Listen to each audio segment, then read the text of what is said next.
പഞ്ചവർണ്ണ തത്തയെ വിൽക്കാനുണ്ടെന്ന് പ്രചരിപ്പിച്ച് പണം തട്ടിയ കേസിൽ ഒരാൾ വളാഞ്ചേരി പോലീസിന്റെ പിടിയിലായി. കേസിൽ തിരുവനന്തപുരം വടശ്ശേരിക്കോണം സ്വദേശി നിവിൻ ഫെർണാണ്ടസ് എന്ന റിയാസിനെയാണ് വളാഞ്ചേരി SHO കമറുദ്ദീൻ വള്ളിക്കാടനും സംഘവും ചേർന്ന് അറസ്റ്റ് ചെയ്തത്. വളർത്തുന്നതിനായി പഞ്ചവർണ്ണം ഇനത്തിൽപ്പെട്ട പക്ഷിയെ വിൽക്കാനുണ്ടെന്ന പരസ്യം ഓൺലൈനിൽ കണ്ട് ബന്ധപ്പെട്ട് മലപ്പുറം ഇരുമ്പുലിയം സ്വദേശിയെ പണം തട്ടിച്ച് മുങ്ങിയെന്ന പരാതിയിലാണ് അറസ്റ്റ്. പരാതിക്കാരനിൽ നിന്ന് 2 ലക്ഷത്തിലേറെ രൂപ തട്ടിയ ശേഷം ഇയാൾ ഫോൺ സ്വിച്ച് ഓഫ് ചെയ്ത് മുങ്ങുകയായിരുന്നു.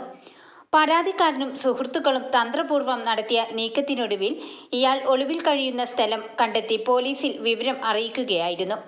നിരവധി പേരെ തട്ടിപ്പിനിരയാക്കി മുങ്ങിയ ചരിത്രമുള്ള ഇയാളുടെ പേരിൽ നിരവധി സ്റ്റേഷനുകളിൽ കേസുകൾ രജിസ്റ്റർ ചെയ്തിട്ടുണ്ട്. കോടതിയിൽ ഹാജരാക്കിയ പ്രതിയെ റിമാൻഡ് ചെയ്തു. വാർത്തകൾ നേരത്തെ അറിയാൻ ഫേസ്ബുക്ക് പേജ് ലൈക്ക് ചെയ്യൂ, ചാനൽ സബ്സ്ക്രൈബ് ചെയ്യൂ.